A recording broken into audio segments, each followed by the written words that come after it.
out there a monster lives. We fat his teeth with super glue and paper clips. Mark the end of an age. My name is Josh and I play guitar in Tokyo Police Club.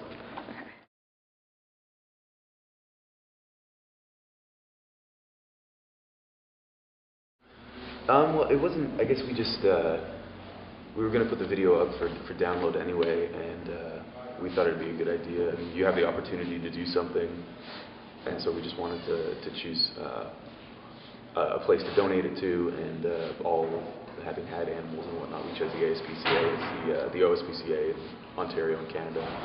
And so we just basically approached them and we just said, hey, we're putting up this video, we have a bunch of, well-trained actor dogs in it, and we'd love to just give you the proceeds and sort of help raise awareness in any way we can.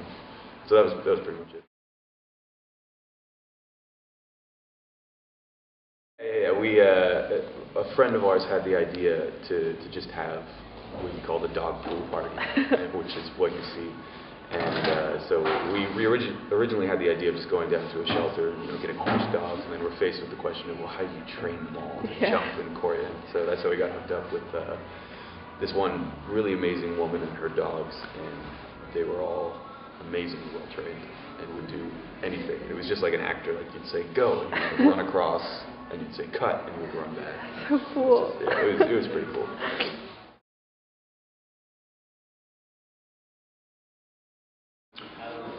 It's actually probably one of the biggest differences that there could be when we were writing L.I.F.E.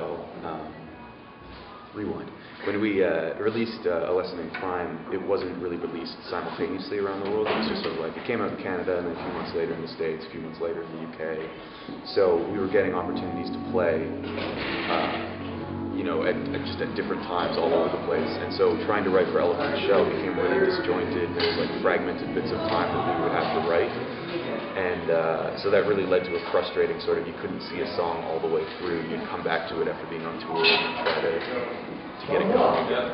So for Champ, we were aware of that, and we just gave ourselves a block. We said we need, I think it was 3 or 4 months, and we just said, if nothing happens in those 3 or 4 months, we're just going to write. And it was easy to see the songs that from inception to completion you could sort of grow with it, and you knew exactly where you wanted it to go, and there was no interruptions. And so I think that, at least from our standpoint, I think the songs feel like a well thought out and well put together, concise statement. Not that they didn't on the L.I.F.E. show, but just more so on Champ.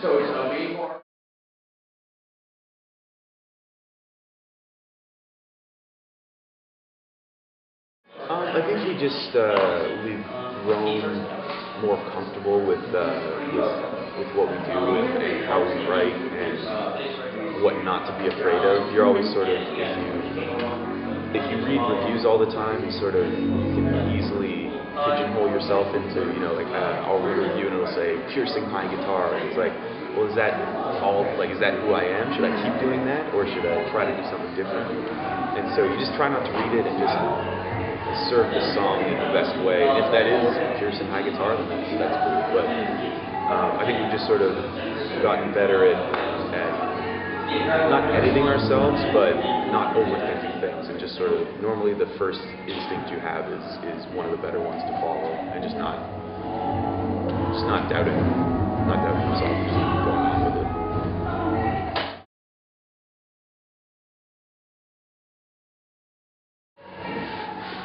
I don't think so.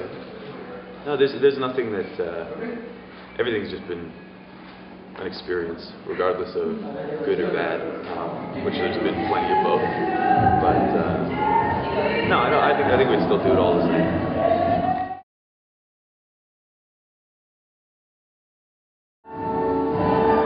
Right now we just started putting Frankenstein in the set. It's kind of cool because it's our last tour on the album, and we haven't played it on any other tour. So to see the crowd reaction, there are some people that have come out and seen us before, and nobody's really heard that song up until now. So to see people kind of react and like, oh, they're playing that song, it's awesome. It's awesome when anybody reacts, and actually when anybody sings along, it's still mind blowing.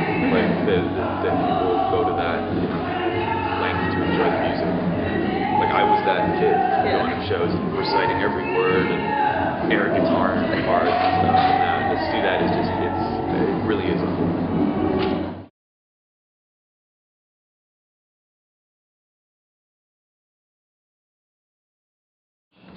We just got it. No, it was, well, it's just sort of, you always, we were getting really cool, and people just email us pictures they'd done, that they'd drawn, or whatever, and it was kind of, it just seemed like a no-brainer instead of choosing or having a merch company, send you design. It's like, oh, that's cool, it could be for any band. Like, this was something that came from, somebody that actually cares and has a connection to the music, and why not use that? Yeah, it's cool. I think this is actually one of them with the hand signals on the T-shirt, and it's awesome. It's one of the best shirts I think I've seen of ours in a while. So I'm actually going to say thank you.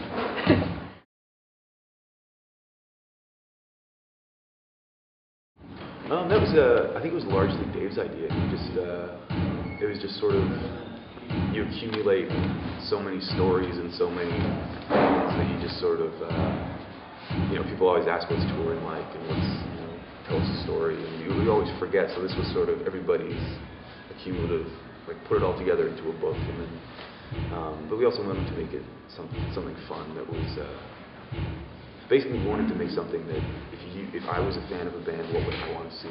Yeah. And like the bands that I went to see, I wish they had this sort of thing, so hopefully people feel the same way, and if they do, it's cool. It's a really cool magazine, having seen the final product. But yeah, it's awesome.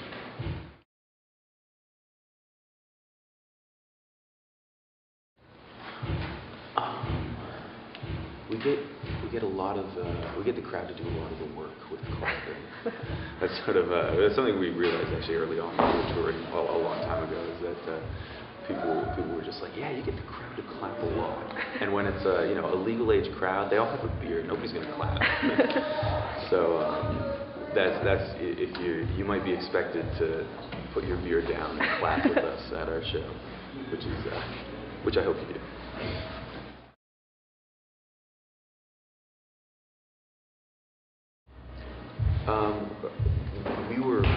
We were really lucky that Myspace was around at the same time. Remember Myspace? It was around at the same time that we sort of started, and I remember actually having the conversation of, well, we should get a Myspace. Like, is it lame? Maybe we shouldn't do it.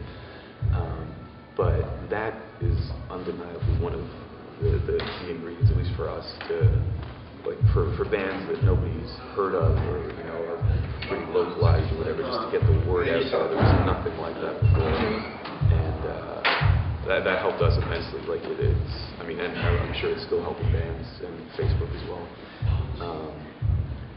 But yeah, that was sort of you could see the progression when you go from city to city. You see people leave comments, and you know where to go back to. And, yeah, it's a big help.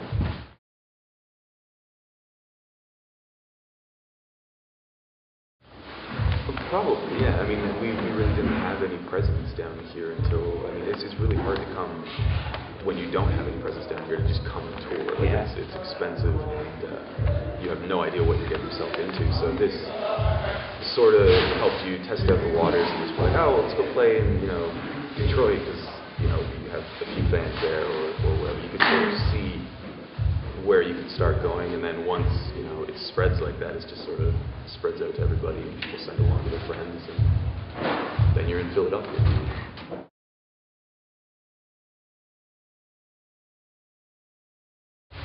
Yeah, I'm sure it does. I'm not sure the exact statistics, but we've had really good experiences with all of the college stations. I can't think of a bad experience, and the people there are always really friendly and really about the music, which is nice. And it's just you always have a good time at a college radio station. It's amazing because Canada is sort of, we have universities, we have university stations, but it's nothing to the extent that it is down here. Like, they don't have nearly the same impact. It's just basically the big commercial radio stations that really have the pull.